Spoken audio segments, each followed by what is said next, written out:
to meet Jack Worthing and Algernon Moncrief, two men with secret lives. Jack lives in the country, but escapes to the city under the alter ego of his fake younger brother, Earnest. Algernon lives in London, but flees to the country on the pretense that his invented best friend, Mr. Bunbury, is ill yet again. When Jack falls in love with Algernon's cousin while pretending to be Earnest, and Algernon falls for Jack's ward while Bunburying in the country, everyone's secret is blown, and both men are in the doghouse. This scene picks up just as both men have been told off by their girlfriends and left alone to work out their differences over a gentlemanly cup of tea and a plate of muffins.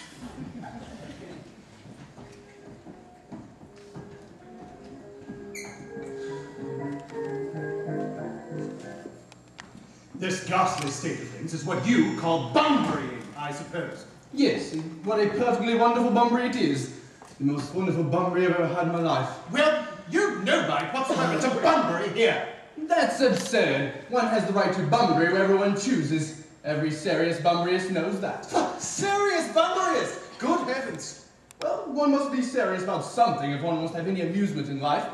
I happen to be serious about Bunburying. What you're serious about, I haven't the remotest idea. Everything I should fancy? You have such an absolutely trivial nature. Well, the only small consolation I have in the whole of this wretched business is that your friend Bunbury is quite exploded. You won't be able to run down to the country quite so often as you used to do, dear Algy, and a very good thing, too. Your brother's a dark colour, isn't he, dear Jack? You ought to be able to dissipate in London quite so frequently as your wicked custom was, and not such a bad thing either.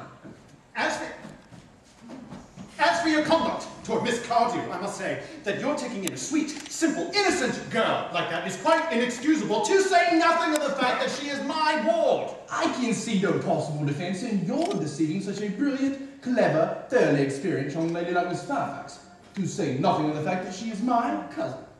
I wanted to be engaged to Gwendolen, that is all. I love her. Well, I simply want to be engaged to Cecily. I adore her. There is certainly no chance of your marrying Miss Cardew. I can see very little likelihood, Jack, in you and Miss Fairfax being united. Well, that is no business of yours.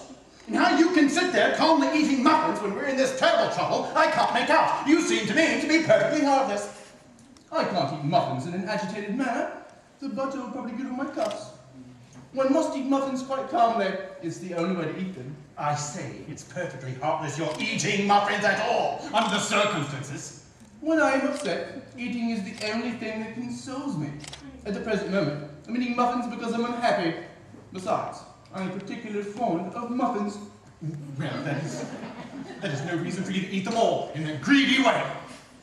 Jack, I wish you would have tea cake instead. I don't like tea cake. Well, good heavens! I suppose a man may eat his own muffins in his own garden. But you just said that it's perfectly heartless to eat muffins at all. I said it was perfectly heartless of you under the circumstances. That is quite a different thing. That may be, but the muffins are the same. Algy, I wish to goodness you would go.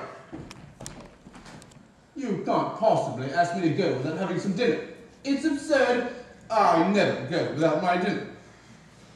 Besides, I've just made arrangements with Dr. Chasuble to be christened at 6:15 under the name Earnest. My dear fellow, the sooner you give up that nonsense, the better. I made arrangements with Dr. Chasuble to be christened myself at 5:30, and I, naturally, will take the name of Earnest. Gwendolen would wish it. We can't both be christened Earnest, that's absurd. Besides, I have every right to be christened if I like. There's absolutely no evidence at all that I've ever been christened by anybody. I should think it extremely probable I never was, and so does Dr. Chasuble. It is quite different in your case. You had been christened already. Yes, I've not been christened for years. But you have been christened. That is the important thing. Quite so. So I know my constitution can stand it. If you're not quite sure about your ever having been christened, I dare say it's very dangerous you're venturing upon it now. It may make you very unwell. You can hardly have forgotten that someone very closely connected to you was very nearly carried off this week in Paris by a severe chill. You said yourself that a severe chill was not hereditary. It used to be. I know, but I don't say it is now. Science is always making wonderful improvements in things. That is nonsense! You are always talking nonsense! Jack, you're at the muffins again. I wish you wouldn't. There are only 2 left, and I told you I'm particularly fond of muffins. But I hate tea cake! Why then you allow them to be served up to your guests? What ideas you have of hospitality? Algernon, I've already told you to leave. I don't want you here. Why don't you go? I haven't finished my tea yet. Besides, there's still 1 muffin left.